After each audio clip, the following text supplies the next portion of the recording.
Sarcasm Speaks. It's Jared here. If you're watching on YouTube, we have I Love Boston, which is actually Bob. Bob's able to make it today. He's on the phone, so bear with us for if there's any audio.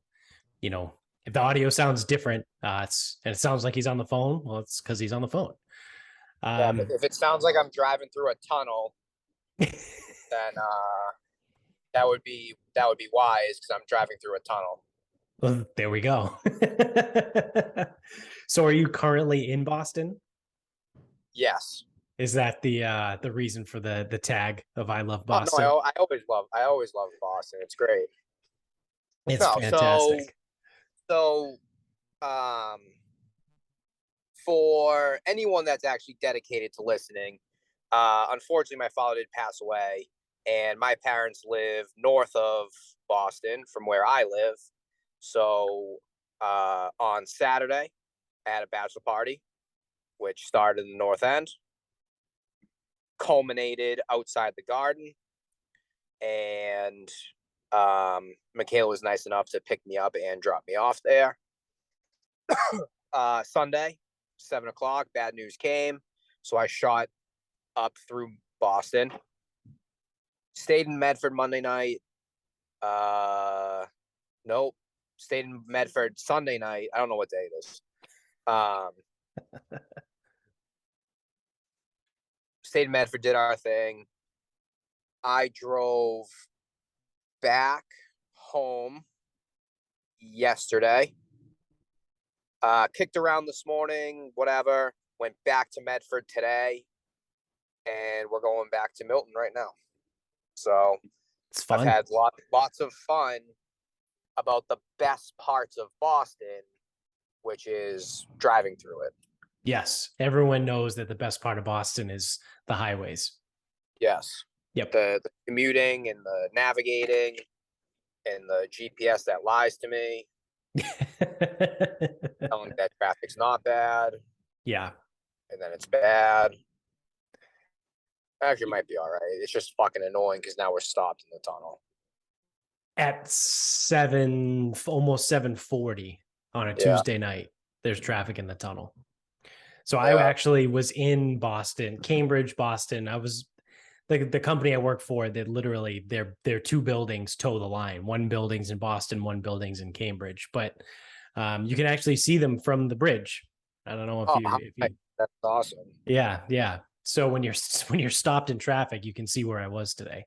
But I went there this morning. I made a last minute decision. I was going to go to their location in Waltham, but found out that like my entire basically New England team was going to the site in Cambridge. So I was like, well, I guess I'll go. Like the director of like the East Coast was there, and like my boss was there. So I was like, I guess I should probably show face in Cambridge. So I drove in this morning I think I left it right around 8:00. I walked in the door at this place at like 10:05. It's pretty awesome. I've muted myself for the ambulance that's coming humming by.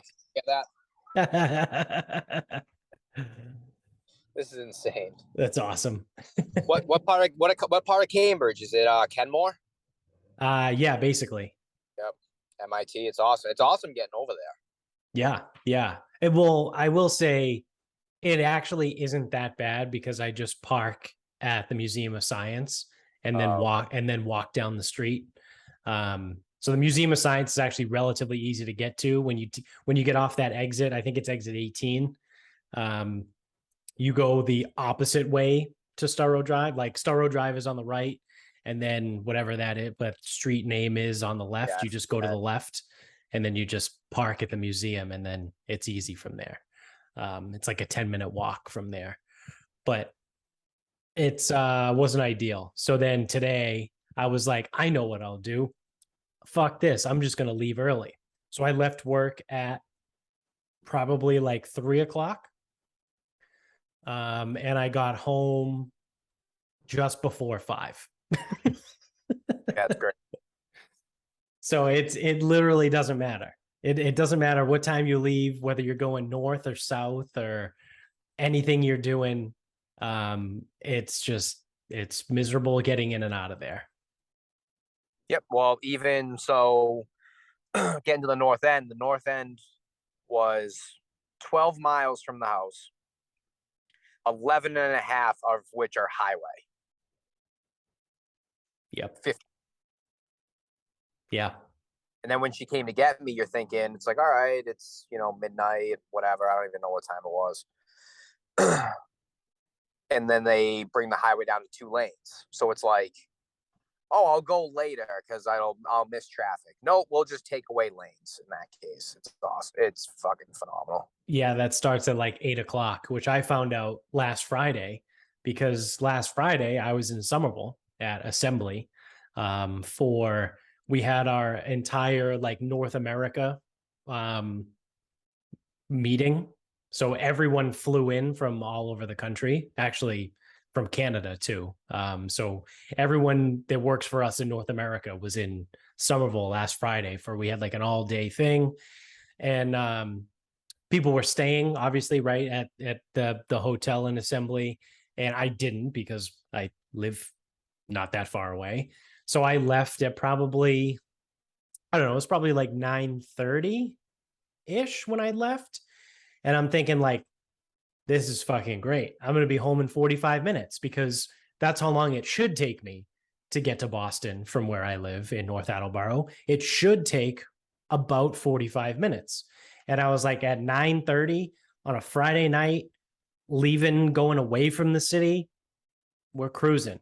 Nope. Exactly what you just said. They closed the 2 lanes. So they dropped the highway from 4 lanes down to 2, starting right around Dorchester and going basically all the way through Quincy. So when I left at 9:30, I got home right around 11 o'clock. And I was going to say, you're pretty far away from Route 2, because if you could get to Route 2, you could take 95 south the whole way. Right. But you're too far away. Yeah, there was really no way to get Route 2 from Somerville. I would have to go, all the way through Medford and Arlington, which is like, who the fuck wants to do that? No, because I was going to say, if, because this morning, I think it was this morning. Did it piss rain last night? Yeah. Okay. Yeah, it did. So this morning, 93 south in like Medford Somerville line was just straight shut down because there was an accident caused by flooding, or there was an accident caused by flooding, or whatever. So I don't know what happened. I don't know how it happened. So they just straight shut it down to clean up. And if Michaela needed to get to work and she was still, if we were leaving Medford, which we weren't, I don't know how the hell she would have like got it. Like, because you can take Route 2 to get on 95, but that brings you down to Milton, Dedham. That don't bring you to fucking Dorchester. Right. Right. So, yeah. I don't know. Fucked if you do, fucked if you don't. Yeah. Boston's pretty sick. It's the moral of the story. And like you said, the best part of Boston is the highway. And the roads, just the roads in general, I would say, because quality. Yeah. Oh man. Well, I do want to say, probably for our listeners, what little ones we have left, it's nice probably for them to not just hear my voice and see my dumb mug on the fucking YouTube. I exhausted what felt like every single person that's ever been on the show. Was like, obviously, like everything happened very quickly, abruptly on Sunday, right? So I ran the solo show, did it, put it out, awesome, cool. It was like a half hour long, no big deal. And I was like, I'm going to be ready to go for Tuesday. I'm going to have some people ready to go, and it won't just be me. Nope. Literally every single person had something to do tonight. Like I can go down the entire list, and Sexy Chris was working. Who Who else? Nick wasn't around. He has to help his kid do homework and then put her to bed. I even thought about Amy. She didn't sleep that well last night, so she's exhausted. She might be sleeping on the couch right now as we speak. Shout out to Mary, friend of the show. My neighbor Nick also mentioned, why don't you have Mary do it? She wasn't home until we literally, like, 2 seconds before I hit the record button, I heard the door open, or the door shut downstairs. So obviously that's not there. Spencer is unavailable because he lost his voice. I don't even know who else. Eric had to work late today. He's probably stuck in traffic. He's probably stuck in traffic right now. Yeah, he's probably loving it. So yeah, literally everyone. I put up the bat signal to everyone. I thought about asking Ian, but he didn't put out his Bacon Bets episode last night or today. So I was like, I don't know, maybe he's busy. I didn't feel like asking him. And I was like, I don't. Would have been good too because he went and played Bethpage. Did he post what he shot? Yeah, 107. Oh, all right. That's way under most people. Yeah, so I mean, he must be pretty decent. I think he's all right. I don't know if he holds a handicap, doesn't hold a handicap. Yeah. Like, I don't know. He's probably not single digit, but he's probably. No, I'm thinking he's probably like a 15. Yeah, 18. I was going to say somewhere around a 15. Well, 15 is technically average, or it's 14 and a half or something. And to go out to Bethpage, never seeing it, and shoot 107, that sounds pretty average to me. Yeah. Yeah. It was funny seeing everyone on Twitter being like 124, 136. I think I saw a 140 up there too. And it's like, okay, so I didn't reply to him on Twitter, but I thought about tweeting him back and just being like, well, what tees are you playing from? Because that obviously has a lot to do with it too, right? Like, I shot a 96 at Kapalua Bay, but I also played the white, or technically they were the silver tees, but they're the resort tees, right? They had four or five sets of tees, and I played from the middle tees, basically whatever they were. So yeah, I shot a 96 on a professional golf course, but I played the resort tees. So like, if Ian shot a 107 at Bethpage, that, I mean, I'm not trying to take that away from him. It's awesome, but I guarantee you he didn't play from the fucking tips. No, he didn't play the tips, but I'm guessing he probably played whatever their standard men's tees are if he shot 107, because right, he played. So I don't know. So I know nothing about Canadian football, but I think he played football collegiately in Canada. Yeah, I think that checks out. So, like, he's not gonna. So he can't be that small, and he can't be that like weak or anything. So he probably hits it a good distance, right? Which probably plays from whatever men's tees are. Again, I'm just guessing based on that, right? And to shoot 107, I'm guessing it wasn't the tips, but he probably played back there because I thought he was okay. Yeah. Wow, this fucking car does not know what the fuck they're doing. They're in and out and almost causing fucking accidents. Jesus fucking Christ.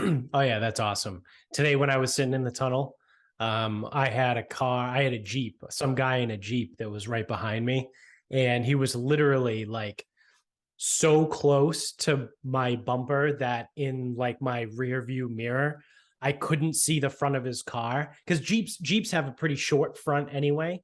And it literally looked like the bottom of his windshield was like even with the back of my truck bed. And I'm like, what the fuck is this guy do? Like, we're all stopped. We're all at a dead stop. Like, you riding inches from my fucking bumper isn't going to make anything go faster. And that was, so then I there was a gap in the traffic next to me. So I moved over to the left, and he fucking slams on the gas and then flips me off as he drives by and then smashes on his brakes to get to the car in front of him. And I looked at him and I literally burst into laughter. Like I looked at him. He didn't look back at me because he's probably a fucking pussy. But not that I'm some tough guy, but like, you're in a car, dude. Like, what are you doing? And I literally looked right at him, hoping he was going to look at me, and he didn't. And I was just laughing. I was like dying laughing. Like, what a fucking cocksucker. You know what I mean? Like, yeah, I was the problem that was holding up the entire tunnel. Yeah. Well, I also just so he's driving a BMW SUV, and we've been in traffic for quite a while, and I've seen this car because he keeps weaving, but he's not making any progress. So he's behind a car. Now, he did get cut off. So he throws the brakes on, whatever, and then tries to go like 0 to 60 in fucking 3 seconds and has to throw the brakes back on. He's caught up to the car in front of him. There's no way to fucking go, man. Yeah, you're not going anywhere. Michaela hasn't switched the fucking lane, and he was right in front of us the whole time. Yeah. He made no fucking progress. It's fucking nuts, dude. People are so stupid. Oh, this is insane. Yeah.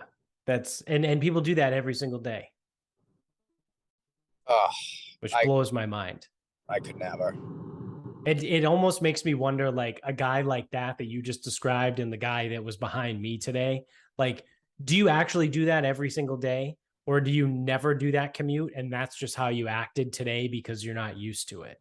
Because like a special occasion, this is a treat for yourself. Right. Because like if you do that commute every single day and that's how you act every single day, Jesus fucking Christ, man. Like that's a lot of stress on one person. Yeah, maybe you should like smoke some weed or something, or like in some cases maybe you should like do some fucking heroin. You know, like that's some serious shit. Like you're gonna flip the fuck out every single day in traffic. That's what's 5 out of 7. What is that? That's got to be high. What is that, like 80% maybe? 5 out of 7 fractions. No that's way. 70. That's a little over 70% of your week is spent fucking enraged. Like, holy shit, dude. Like, Christ. No wonder why people just like blow shit up and just go on rampages. Oh yeah, it's fucking insane.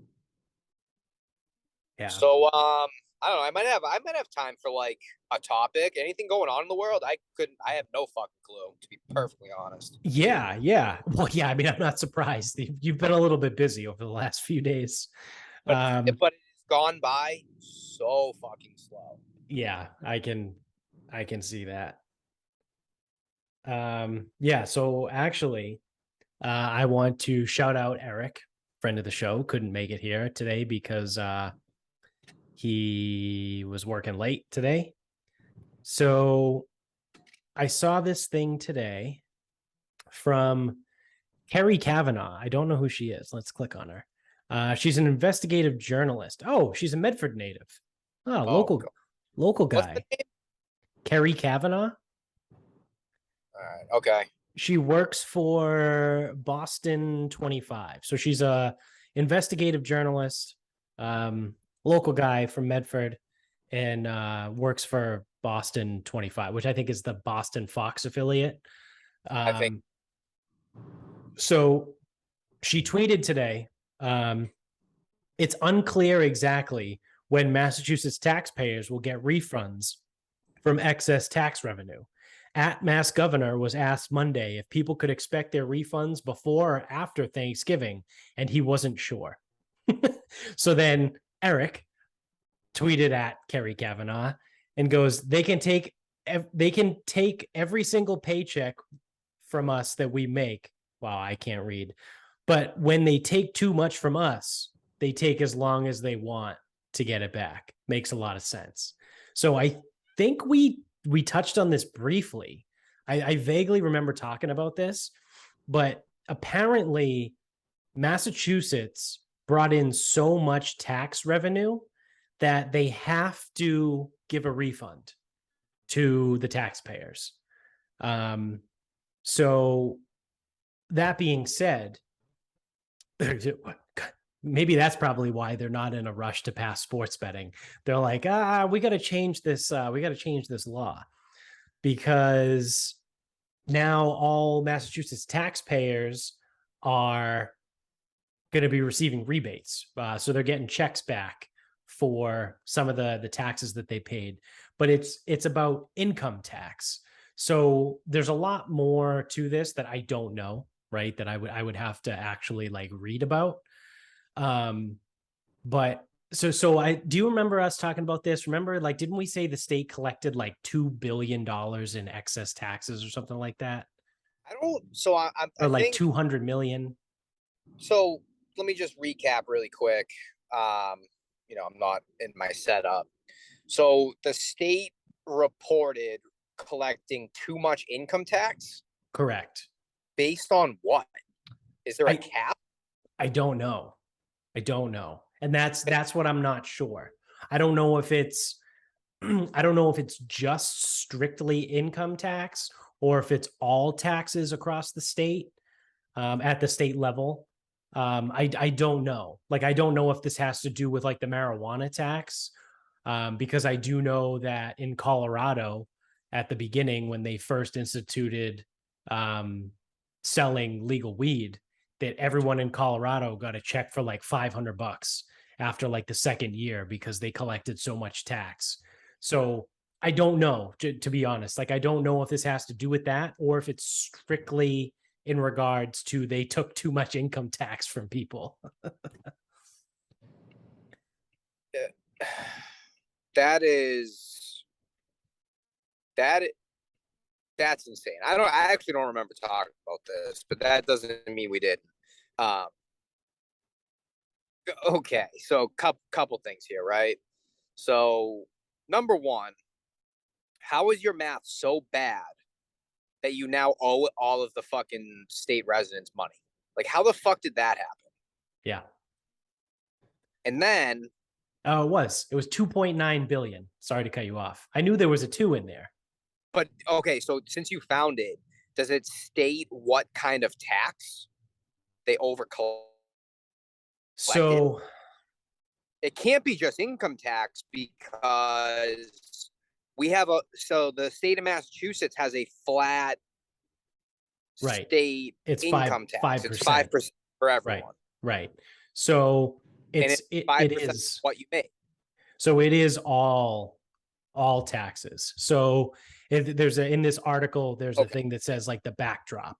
So the backdrop here is the rebates are being sent to mass income taxpayers because the state took in so much revenue, it triggered a law that forces Beacon Hill to give some of the money back. And then immediately after that, Democratic leaders appearing with Baker today said they will not attempt to change the rebate law this year, but may be open to changes in the future should the give back be triggered again. So I'm gonna be 1,000% honest. As little as I like the state of Massachusetts, I think that's a stupid law because if you are collecting taxes based off of correct algorithms or formulas or whatever, then the state should take the money. Like if it's if it's found that no one overstepped their boundaries, like hey, so sales tax is a flat rate. I don't know how property tax is calculated. But that goes to the towns, doesn't it? that goes to the town and the municipality. Okay. Yeah. So if it's state sales, state income, if you're collecting the correct amount of money, then you should keep it. If you are not collecting the right amount of money because your formulas suck, then fix the formulas. Unless I'm missing something here. No, it makes sense to me. Like you said, fix your formulas. Yeah. Because truthfully, like the state is supposed to generate revenue. Like that's not like it is supposed to do that. Right. Because there are things that it's supposed to do, like take care of roads and that shit. So you got to fix that part too, because you don't do that. But maybe raise the heights at Starro Drive or something. But I don't know, whatever. Yeah. So fix the law, fix the formulas, fix the math. I don't know. I mean, math's racist and fucking elitist or whatever the fuck. But yeah, I wouldn't expect anyone to see that money anytime soon. Yeah, I mean, well, apparently, Chucky Baker said that he wanted to get the people their money before the holidays. And when he was pressed on, do you mean before Thanksgiving or before Christmas? He didn't answer. So there's rumors that everyone's going to get a rebate check in sometime in November. So a little bit more background on this too, because I've been reading about it as we've been talking. So let's be realistic about this. Like, what are you actually going to get back, right? Like, if you're listening, like, and you live in Massachusetts, well, actually, you don't have to live in Massachusetts. You just have to work. You have to, yeah, you have to pay income tax in Massachusetts. So it says that the payments are set at roughly 13% of a payer's state income tax total for 2021. So let's say roughly find your tax liability. Right. So let's say you make $50,000 a year, right? Yeah. 5%. 5% of that is $2,500. Now you take 13% of that, that's $325. So if you make $50,000, what'd you say? You're not getting much. No. If you make $50,000 a year, you're getting roughly $300 back. Like, it's not anything crazy. But there was another article that I saw, obviously, because this is fucking Massachusetts. And not that they're incorrect about this, but like, they have to make it a story because it's Massachusetts and everyone's fucking liberal. They go, the rich are another tax break for the rich people. Because they're like, if you make more money, you're going to get more back, right? Because if you make $1 million a year, you're going to get what, 5% of that is 5,000, 13% of 5,000 is, I don't know, whatever, or 50. I don't know, whatever it is. If you make $1 million a year, you're going to get a lot of money back. And if you make $50,000 a year, you're going to get $300 back. So everyone's like, oh, it's just another way to feed the rich people. And it's like, okay, fine, but the rich people also paid more in taxes too. So it's proportional. Like everyone pays 5%, right? Like you said, it's a flat tax. State income tax in Massachusetts is a flat 5% tax. So yes, the person that made $1 million last year is getting more back in this rebate, but they also paid more in taxes. So everyone's the same across the board. It's 13% of your 5% that you paid. That's what everyone gets back. So like, these people that are like flipping out, like, oh, well, this doesn't help poor people. Okay, well, the state doesn't even have to fucking do this anyway. Like, they're going to change the law next year so they never have to do this ever again. So are you happy that you bitched and complained that poor people aren't getting money? Like, you know what I mean? Like, fuck off. Yeah, it's amazing because, again, I know we're talking math and numbers and whatever, and I've only got like 5 minutes left here, but Lou Stagner on Twitter. Yeah. This was actually pretty good. So all he does is provide statistics related to golf. So his podcast, Hack It Out, with him, Crossfield, and Greg Chalmers. Mm-hmm. They did a podcast where all they did was read his DMs, and Nice. You would not believe how mad math makes people and how untrusting of math people are. Like, it's very. And I know it's not as simple as take your salary, multiply it by 0.05 and multiply that by 13.5, because that's not technically your tax liability. Right. Your tax liability is after deductions and all that crap, whatever. Correct. Yeah. But like, to give you an idea, if you make $50K, you're probably getting at least $250, $275, something like that. Yeah. But people, and then people turn it into, wow, see, rich make out again. The rich don't need this fucking $1,700 check or whatever the fuck they're going to get. Right. They don't need this 2,000, whatever. Like, it's fucking joke to them. Yeah. So what do you mean, like, the rich are making out? Yeah, they're getting more of a sum of money, but it's all proportionate. Right. Yeah, like, they don't give a shit. The $300 that, like, But the $3 get is a lot more important than the fucking 2,500 that a rich earner gets. They could give a shit less. Right. Right. But anyway, so lose DMs, like people come at him because they just don't want to hear what he has to say, and they say shit like, "The only thing dumber than math is you," or like, "Oh, you can't hit a golf ball with a calculator," and it's like people just don't want to know like facts, stats, Yeah. numbers. It's Yeah. comical. They only want to know things that make them feel good. And it's like confirmation bias, right? Yeah, well, and that's why Eric actually makes a really good point. Now he's not; it's falling on deaf ears because A, it's on Twitter. B, no one gives a shit. Um, yeah, if you owe taxes, they can garnish your paychecks. They can come find you. They can take you to court. Like, Yep. and they'll do it swiftly. Oh yeah. But when they owe you money, we'll get it to you. Yeah. Yeah. And you know, like, it's not even one of those things where they tack on like interest or something. Like, we got an employee retention credit or something from like pandemic times, and they attached interest to that. Oh wow. For how long? Like the citizens, like the residents of the state, aren't getting interest accrued for them taking fucking forever. Right. Right. All right, dude. So I don't know if you're gonna keep going, but I'm about to get home, so I'm gonna duck out and I'll text you because obviously Sunday's not gonna work for me. Maybe we can do Thursday or something. Yeah, that works. And then I think Sexy Chris is dying to get on. He might be able to make Thursday work. There's like Okay. there's a lot of shit he wants to rant about. All right, dude. All right. Later. Later. All right. So here I am. It's been fun, right? Now you're with me. So just to kind of put a bow on that, the law that we were talking about was instituted in Massachusetts in 1987, and it was meant as a check on unlimited taxation and unsustainable spending. So basically, like again, I don't know the specifics of this law, but just reading a little bit about it, seems like it was put into place as a way to prevent the state from basically just raising taxes all the time. I'm assuming there's an algorithm for it.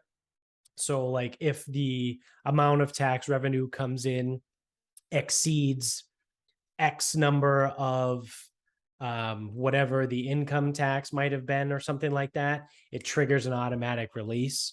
But it hasn't been used, I think, since 1987 or something like that. It's been only kicked into effect, I think, once prior to this year. Yeah, an obscure law last triggered in 1987. So it's been, whatever that is, almost 40 years, about 35 years since the law came in.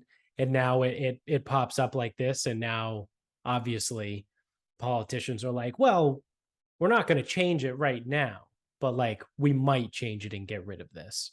But to Bob's point, like, fix your fucking algorithms. You know what I mean? Like, why are you taking in too much tax?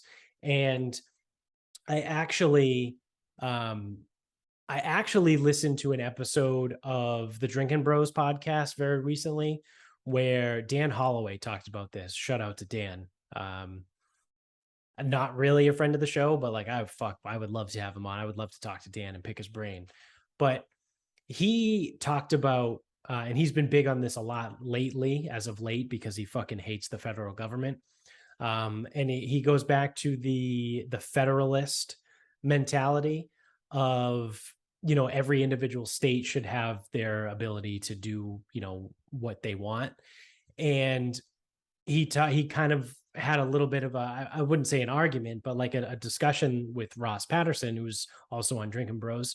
And they were talking about like, Well, Ross goes, well, if you lower the taxes or you take the taxes away, then there's not enough money to pay for stuff. And Dan's argument was like, well, what do you mean?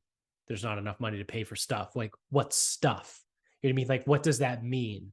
So Dan's whole argument and his whole point is that when you remove the amount of taxes that the government collects, you benefit in a couple different ways.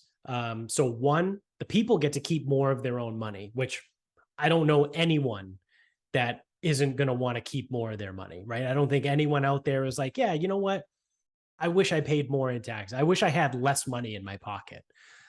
So everyone's on board, right? They get to keep more of their own money. And two, it forces the government to become more efficient, right? So we joke about it on the show all the time. You know, you have the bureaucrats, and then you have the executive assistant, and then you have the assistant to the executive assistant, and then you have, you know what I mean? You have all these levels of middle management and bureaucracy and red tape.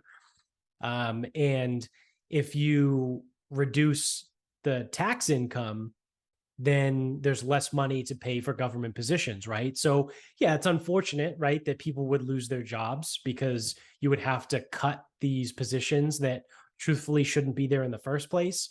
So, I mean, yes, it does suck that someone would lose their job, but at the end of the day, the government becomes more efficient. And now you don't have, you know, three positions that do the exact same thing, or there's so much overlap. It's one person does this job. Like there's this one person, and then they have maybe like a secretary, or, you know, it is becomes more efficient. It's exactly what Dan said. So that you streamline government, and you cut the fat, right? You get rid of all the bullshit. And I support that.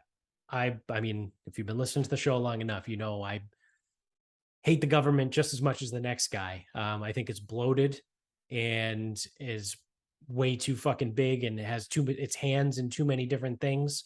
I think the government needs to be a lot smaller than it is, and I think that's a great way to do it. Right? You take their money away. Now, who in the government is going to vote to give the government less money? I don't know. That's one of those things. Like when it expands, it's really hard to get that back, right? It's hard to get that territory back. And we talked a little bit about that during COVID. You give up a little bit of your rights, the government's not really going to ever give that back, right? I mean, I was a little too young to remember pre 9/11 because I didn't really travel too much before pre 9/11, but from what I hear and from what I gather and, you know, other people talk about, TSA didn't exist before 9/11, right? Like we all agreed like, okay, well, you know, someone came in and used planes to attack these buildings and other things. So yeah, we'll give up a little bit of our freedom here, right? So we can have this government organization come in to check people's luggage and make sure they're not carrying weapons and do all this stuff. And here we are 20 years later, and it's still there, right? Like now you might be like, whoa, well, you're saying that's a bad thing? Not necessarily, but it is less freedom, right? It's less freedom that we have. So now every single time you go through a fucking airport and you got to pull out your laptop, you got to pull out the hair dryer, you got to separate your iPhone from your phone charger, from this, from that, from your shoes, from your iWatch and all this stuff. And yeah, it's trivial, right? At the end of the day, like it's not that much of a burden, but it's less freedom at the end of the day. And that could potentially be a bad example, but it's still an example of it happening and of it never going away, right? Same thing with the Patriot Act. We don't have to get into that. I'd save that for Thursday with Chris if we can get him on. I'm sure we'll get into a bunch of shit like that. But, you know, the Patriot Act essentially allowed the government to just spy on whoever they wanted, whenever they wanted. And it's never been repealed. It's never been taken away. It wasn't one of those things like we're going to institute the Patriot Act for now until we catch all the bad guys and then we'll send this away. Nope, it's still there. It's still in place. So it's things like that, right? And that's what we warned about, or we spoke about during the pandemic with the passports and all that stuff. You give up a little bit of freedom and it never comes back. So that's what the government does. That being said, let me see if I can find a final thought really quickly. So let's see. I am going to jump through my email. So you guys are going to have to deal with a little bit of dead air potentially. Here's a good one. From my Roca Wave email. Bloomberg Economics. I think it's a magazine or something. It's a company, right? Bloomberg is the company. They're in the economic business. They they recently came out and said that recession is certain. So Bloomberg Economics probability model, right? Because they run algorithms. What they do math, they do algorithms, they do all this shit. They projected a 100% chance of a US recession within a year. These projections are based on 13 macroeconomic and financial indicators. The newest projection puts the odds of recession at 100% by October 2023, 73% by September of 2023, and 25% by August of 2023. So basically, before the end of next year, we will 100% be in a recession. Now, I'm interested to see how they quantify this, because we went through that whole thing recently where the White House and what's her name, Carrie Jean-Pierre, the press secretary, literally stood up there and was like, no, that's not the definition of a recession. And the powers that be literally changed the definition of a recession. I believe it was it used to be either 2 or 3 quarters of negative GDP growth, which we've had in this year, from 2021 into 2022. And they're like, no, it's not a recession. It's different. That's not what we call a recession anymore. So now you have this Bloomberg Economics probability model, right, that runs all these algorithms. 100% chance we'll be in a recession. Now, is that the new definition of a recession? Who knows? But last month, the model estimated that the odds of a recession by October of 2023 were 65%. So in 1 month, the odds of this recession happening by October of next year went from 65% to 100%. So, which is also kind of silly because we're in a recession right now. So does that mean it's going to last for an entire year? Doesn't that then quantify as a depression? I don't know. I'll leave that up to you guys and up to the experts, I guess, but only the good experts, the ones that want to give us the answers we want to hear, I guess, not the definitions that have been in place forever.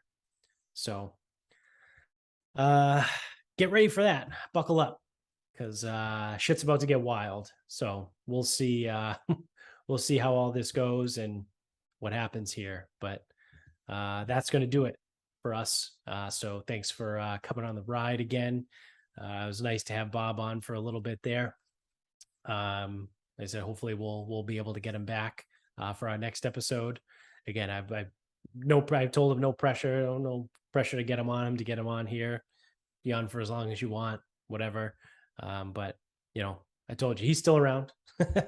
He'll be back. We'll be back full time at some point. But so there's that. Thank you for watching. If you're on YouTube, make sure you give us a thumbs up, like, rate, review, subscribe, tell everybody you know about the show. If you're an audio only guy, same thing.